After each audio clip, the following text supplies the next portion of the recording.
they were shooting at us as we went up, and we lost, I think it was 4 men. And only one was killed. Well, after you arrived, then you said you arrived in England, and where did you say you landed? They say Devonport here, but you... To Southampton. Was Southampton. Yeah. And then, as mentioned, you went up to Canterbury. We stayed in Canterbury about 2 days. Yeah, and then you went on to Dipgate Plains. Dipgate Plains. There's where we were camped with the 2nd Canadian Division, you see. They were scattered all over the south coast of England there. Mm-hmm. The 18th, but the battalion from London, the 18th, were there, and we had communications with them in the evening, and that mixed up with fellows we knew, you see. Mm-hmm. But it was a pretty intensive training that we were at. Yeah. Well, how long were you training there, George? Well, till we went over. Now, I think I mentioned this date we went over. So they went over, and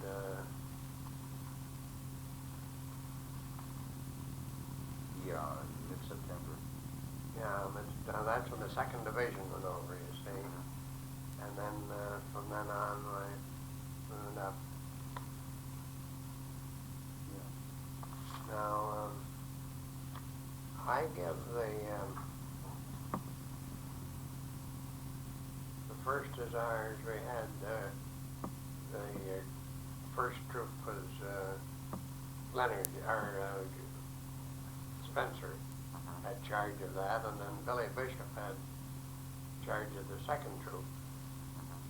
And I just forget, Campbell had charge of the 4th troop. I forget who the officer was in charge of the 3rd, but it'll, how they have it there, just who we had. Now, the training we had, that was given to us by Woodgery, was what really made the regiment, and told the officers, trained them as to how they should hold office. But when we get into the war, there was no use for us. See, they couldn't go through the trenches with horses, and so we got divided up into 10 going to these engineers and 15 going to another bunch of engineers. The engineers had all the digging of trenches and putting up wires and things of that kind to do, so as far as acting as cavalry, there was no, outside of taking maybe 25 of our men to act like mounted police to keep order in the camp, so they'd be assisting the provost marshal's outfit that he had some of us, but I never got on that work, and not very many of them did. They're only captain and then come back to the unit. Every time there'd be a scare of an attack, well then we would all come back and get together again and get our horses and do whatever training we could, and then we would go up again as soon as there was always either we were going to attack or the Germans were going to attack. These rumors would get going around, and so you either came back to the regiment or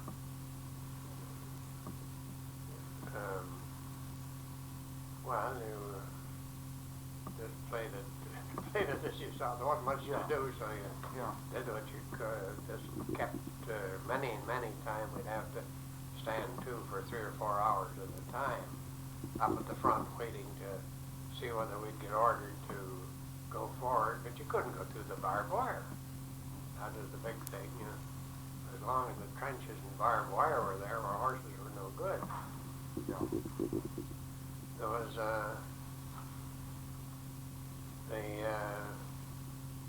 some foolish, and then things happened that I've never seen recorded, but it actually happened. It wasn't our regiment, but the RCDs.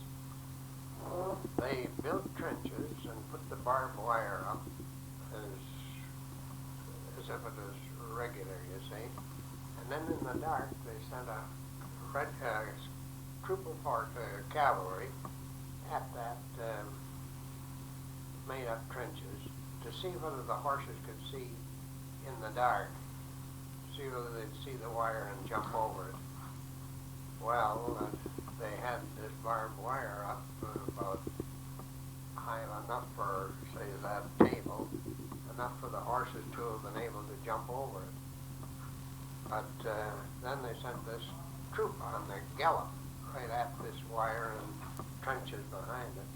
It was just to see whether the horses could see, and of course they couldn't see, and it was just one awful mess. They had to shoot every horse that went into it. They had to kill it because they get into the trenches. A couple of the men, but that wasn't with us, so we just got that story from the RCDs. And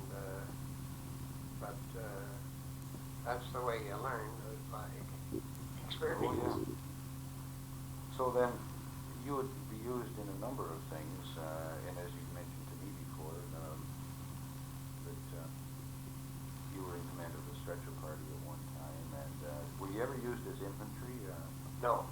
You didn't go into the trenches as infantry. No, you were just used to assist in a variety of things. Yeah. It's more of a support role. Yeah.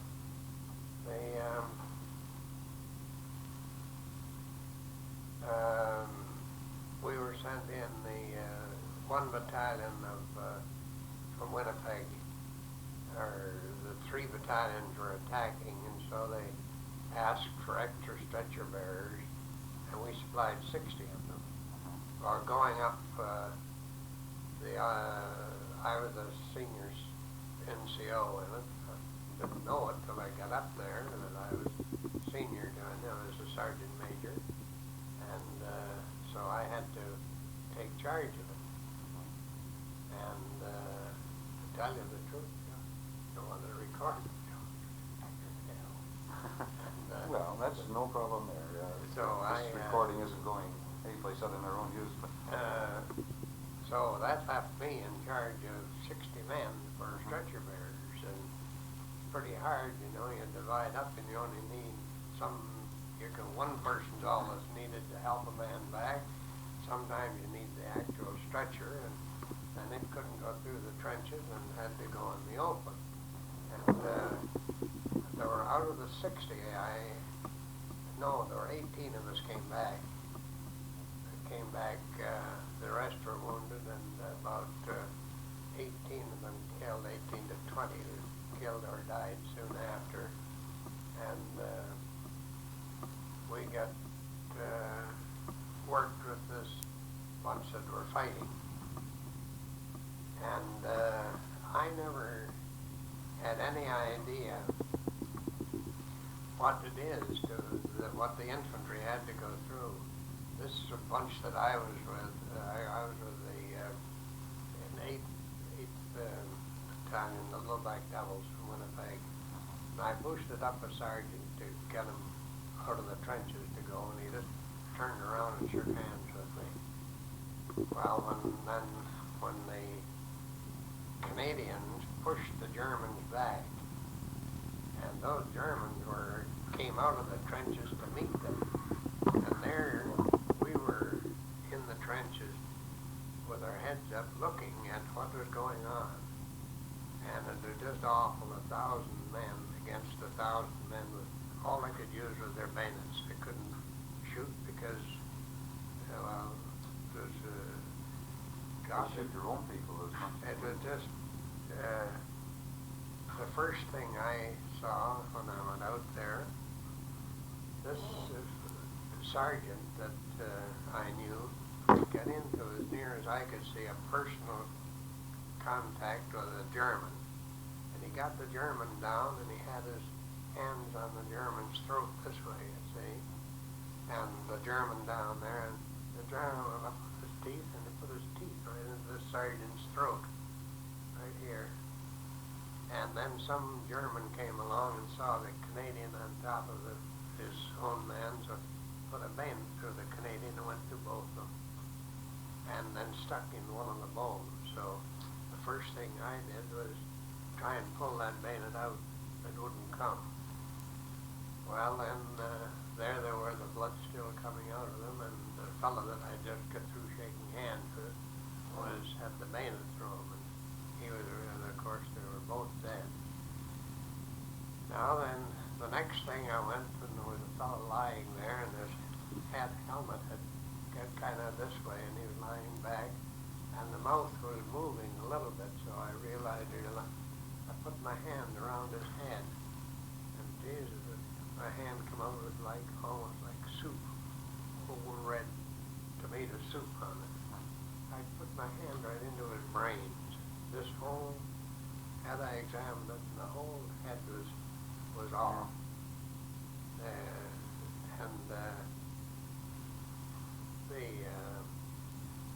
hand went right in where you couldn't see it till you put your hand in there, and there it was. And that fellow was gone. Well, I got pretty upsetting, or not upsetting, but it would be very difficult. Was this near your first? Yeah, it was our first time we had get into contact with the thing, and we would be losing men of our own from the shell fire. I was with, I had 4 men and myself up there, and there was some calling from out in front of the trench, so I said, you fellas wait here, and I'll go out and see whether, I'll go out and see what's wanted out there. So I went out to get it. I just got out of there. I wasn't 3 feet away from them, and the shell came in and got the whole 4 of them, all wounded. It just burst right at my head, you might say, or someplace, and the content, all I could do is I couldn't hear for a while from the concussion of the thing. But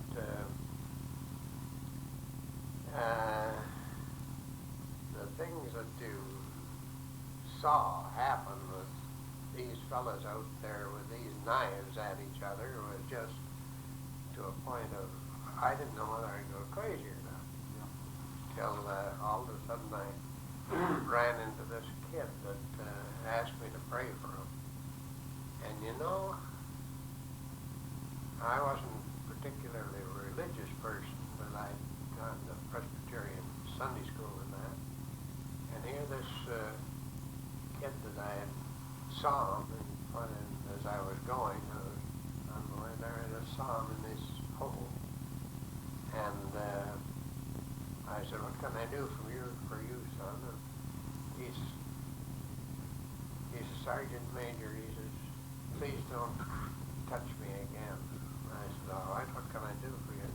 He said, do you really want to do something for me, Sergeant Major? I said, yeah, that's what I'm here for. Well, he says, Sergeant Major, will you answer a question honestly for me? And I said, yes. And he says, Sergeant Major, he says, do you believe in God? Well, that coming after, you know. And so I said, yes, I do. He said, Sergeant Major, will you please pray to God for me, as I'm going to be with him in a few minutes? Well, sir, that, I had to go through with that. You just couldn't hit him. And I had never before, but I had to perform any religious thing, and that just struck me. Well, after that, the rest of that day, I had no fear whatever. I was in a trance, as you might call it. And at about 6 o'clock, I'd been going wherever I wanted to. I didn't give a damn whether I was killed or not. I felt if I'm going to go, this is the day I'm ready. I never get into a shell hole for protection or anything, just went around until I evidently became noticed. And then when I got up to the frontline trenches, the officers of the 8th Battalion asked me if I'd seen their major. And I said, yes. I said, I carried him back. He was in the shell hole. And I said, I put him in. I said, he isn't as heavy a man as I am. And I said, a little shorter than any of you men here. There were 3 officers there. I said, he's a little shorter than any of you. And he had a major's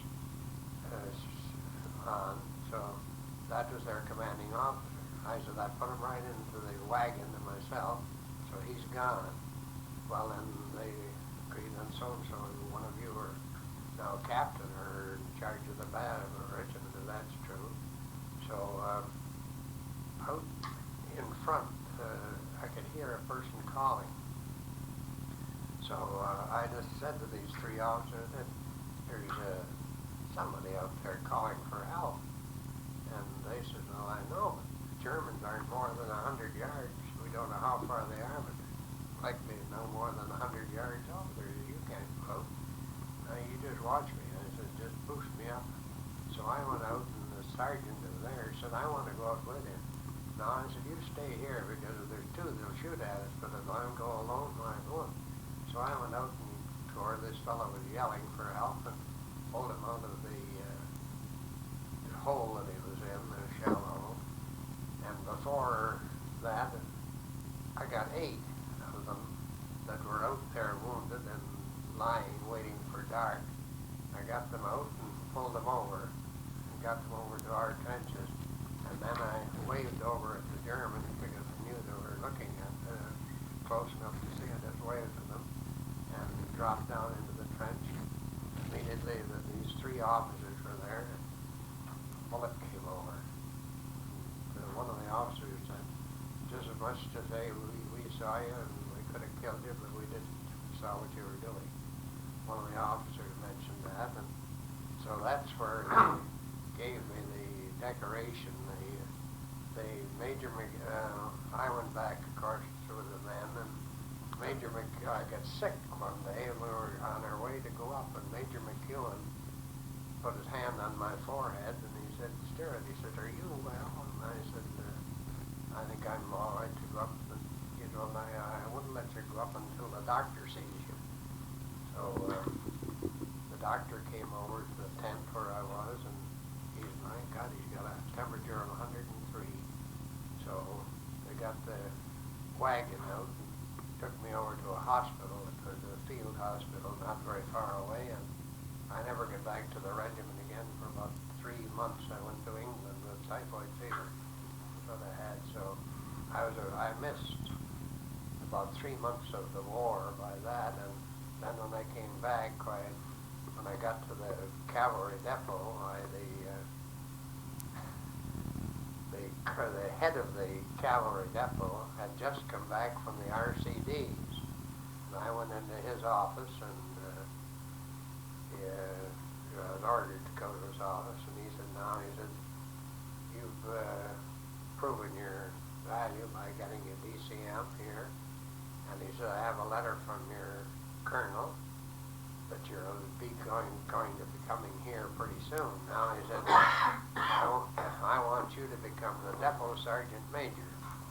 There's an awful lot of hangers-on that are around here, sergeants and corporals and so on, that are holding up our camp. And he said, I'm just sent back to take charge here. And I want to root the whole damn thing out. He said, I'd like you to be my sergeant major and take here, and you'll be here for the rest of the war. So I said, well, that isn't what I thought of. I thought of going back to the regiment. Well, he said, don't consider it too quickly. He said, you go, and I said, what'll I do? And he said, you ever try to do nothing? Yeah. Well, he said, just do nothing for, be under no, don't take orders from anybody, and come back to me when you've made up your mind whether you'll take charge of the thing or not. Meantime, you can look it over, see whether you like it or not. So I got all the wounded we had of our unit, and we had a meeting that night, and we decided that we were all going to go back. So I went to him the next day and told him that I intended to go back. I'd like to go back, and he said, well, now look, he said, I have a letter here from your colonel, and he tells me to send you back as an officer instead of a sergeant major. Now he said, we're going to have some of their brigade boys come over within a week. And he said, they're going to take an officer's training course. And he said, my suggestion to you, you've been in hospital, is to stay here and go through that course with them, and then you officially become an officer with them. And then he said, I'll send you over as an officer. He said, the rest won't hurt you. And he said, I'll be added on about another 3 weeks. So I took this course. And one of the brigade, the boys from the cavalry brigade, and